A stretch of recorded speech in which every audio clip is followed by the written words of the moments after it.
I was just playing around. We put out the song I'm a Hitter. 10,000 views was a lot back then. 5,000, 10,000. Just kept going up to 50,000 and shit. So we like, man, we gonna start taking this shit serious. I'm a boss like me said, wonder why I keep bread. I be out the shit, I really be out the shit.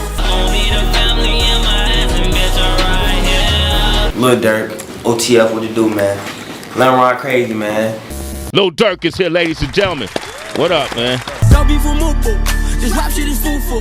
I want active niggas, tell me what your life like. Cabo, LA, everybody, Newski, Fredo, everybody, honest, take they dead body. Got a drop on a rapping nigga, I be from the rack. You tryna slide inside that fish, boy, you got beef out here, let's go. Now on your shirt, I know you got 300, man. What 300 OTF stand for? I'm saying OTF stand for only the family, man. I was going through that pain alone, I was going through that phase alone.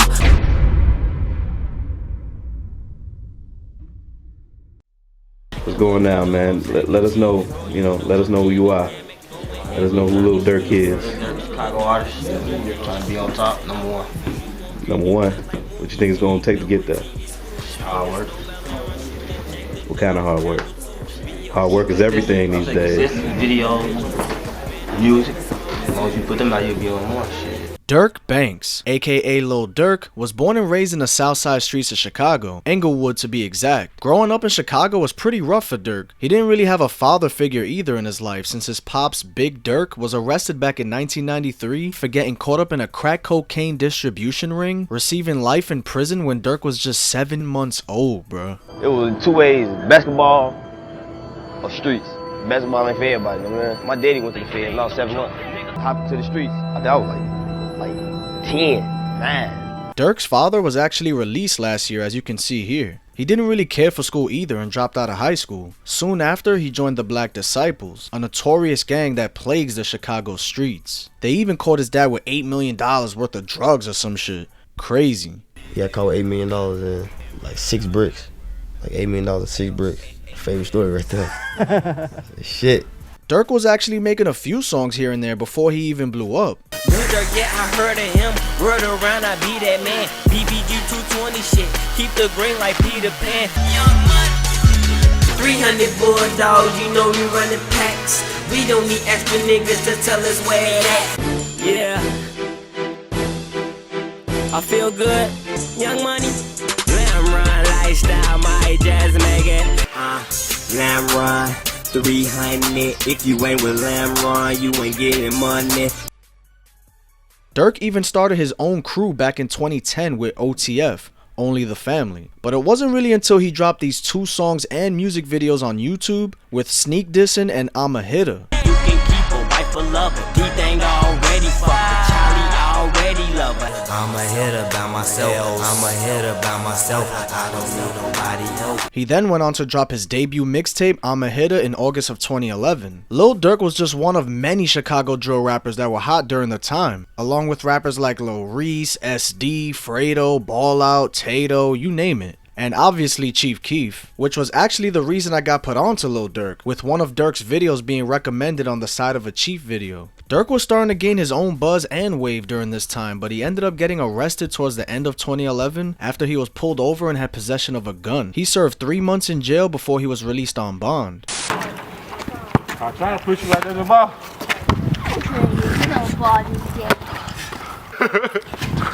Come down here again. Nigga, move that car. I know it's all good. That car's the way. Nigga, move that car. Space it. Let's go some space it. Ready? Uh-oh. Can't even hit the layup. Durk knew he had to chill out and get serious with the music now, especially since his baby moms had just recently given birth to his first child, Angelo. Once he got out, he was not playing any games, bruh. Not only was 2012 the rise of like drill music in general in Chicago, but it was the year that Lil Durk's life would change forever. We some wild niggas. We some wild niggas. Too many say they drilling, niggas ain't even killing. You shooting, not killing. I can't trust myself, OTF. But this is what I rep. OTF. That's CBE. We gon' jack you, don't get wrapped up. We got hitters, call them clappers. We gon' rob him if he taxin'. Niggas know my city hot. Ralph Lauren fit me hot. Shawty want a diddy bop. Told the bitch to give me twat. Durk ended up dropping his second mixtape, I'm Still a Hitter, on April 3rd, 2012. This tape made hella waves and had a couple standout tracks, but my favorites being the songs like Right Here,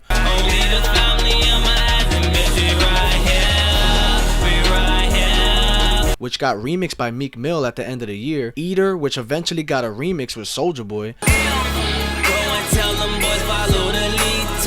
and of course the anthem that started it all, L's Anthem. L's up for them heads.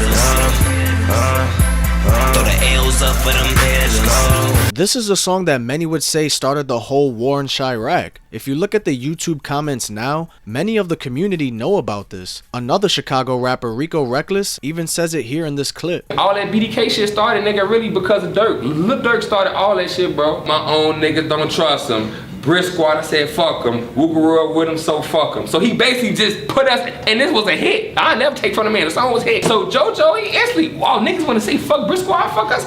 These niggas playing 300, bitch, I'm BDK. Another rapper from Chicago, Lil Jojo, made a response to that L's Anthem song with the song BDK, which eventually got him gunned down not too long after. But that's a little off topic. So Lil Durk around this time is getting hella buzz, and I remember this shit vividly, bruh. Being a senior in high school and really just being fascinated by this entire drill wave and Chicago rappers like Chief Keef and Durk and them boys, cause I had never really seen anything like it. Durk actually ended up going back in jail for another 3 months, from April to July. This is actually where he had to cut his dreads off. I know that boy Durk was mad as hell, bro.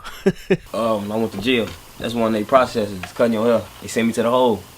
I got out the hole. I'm like, fuck it. They gonna keep holding me in this motherfucker. I just cut my shit. I looked in the mirror, I had a little peanut head. It's crazy how this was only a couple days after he signed his record deal with Def Jam. Him and Lil Reese actually signed at the same time.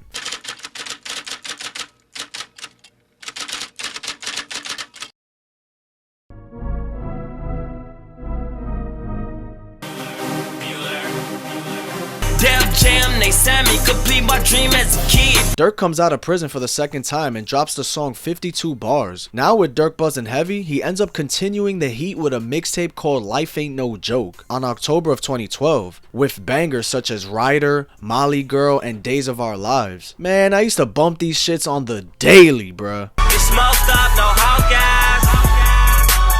No new niggas in my eyes. I'm in Molly world, I need a Molly girl. Pineapple swirl, keep me in Molly world. These days of my life, gotta go hard for my money. I can't really trust no bitch. Now with 3 mixtapes under his belt, it was time for Durk to get serious, and his label wanted him to drop another single. So he ends up releasing the song This Ain't What You Want in May of 2013. Fuck TMZ, fuck breaking news and ABC. It was clearly a hit right away, and many people were put on to Durk from this song. And it was dope too, because this sounded a lot like his original sound, so it wasn't like he changed it up or anything. But unfortunately for Durk though, he ends up going back to prison on June 5th, 2013 for having a loaded gun after he threw it into his car as police approached him. I actually remember when this happened, bro. I was like, damn, it's over for Durk. This is his second gun charge. There's no way he's getting out of this. But you know how that goes and how lawyers work, so his bond was actually $100K. And this is actually what kind of sparked the beef between him and Chief Keef, because he expected Chief to bail him out no problem, since they all were affiliated, and we all know Chief could afford it. But he didn't, and they ended up just going back and forth with each other on Twitter, sneak dissing on certain songs, you name it. Their relationship has always been kinda weird. Durk was even in one of Chief Keef's first music videos called Bang. And them bangers hollow tips, I swear to God. But they were subtweeting, didn't even say each other's name, but I knew exactly who they was talking about. I'm like, oh, hell no. So I called Keef like, bro, y'all tweaking, bro. This was also around the time where Durk heavily started affiliating himself with French Montana and being under that whole Coke Boys brand. He was always shouting them out. You could hear the Coke Boys tag in his songs. Coke Boy, baby. He was featured on the Coke Boys tapes, or French was featured on a song, vice versa. But he actually never officially signed any paperwork, so it was kind of just like a family thing, putting Durk under his wing kind of thing. But he did make it seem like he was signed from watching all these interviews. Happening. Coke Boy, so. That's official? Yeah. You signed with French. Yeah. Okay, so you're saying you never really signed with French? No. All right. Should he have signed to Coke Boys? In hindsight, nah, because look at how Lil Durk's career turned out. So, I don't know. Man, signed to the streets, OTF 300 shit. Lamron, GB. Shout out to Reese Saucy, you know. Fredo SD. Everybody who rocking with the music. This just off today. Feature money. I ain't got flex on this. Grew up off Link and low income. Savage in the streets, ain't no hoeing none.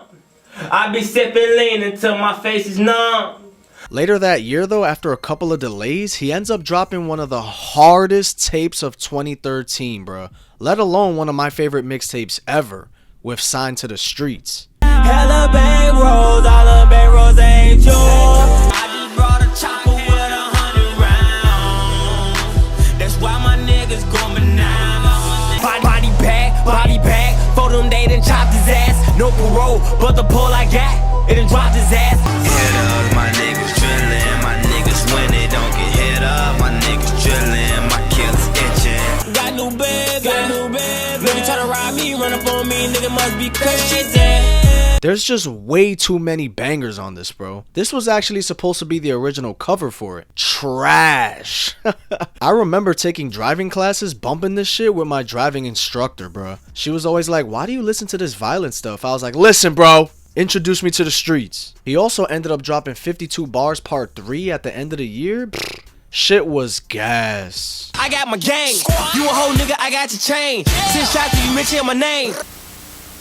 Mama raised me dolo. All I know is YOLO. I came from USPA to rockin' regular polo. Smoke out by the Vegas. 20 is showing these niggas can't take us. 40 Ruger leave a nigga with faceless. Top of the top. Niggas saying Lil Durk and guap.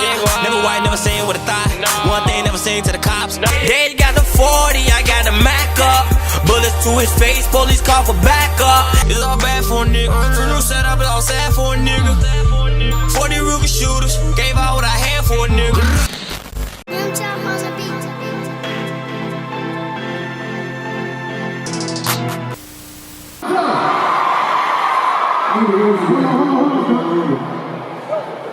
We gonna do it on the count of 3.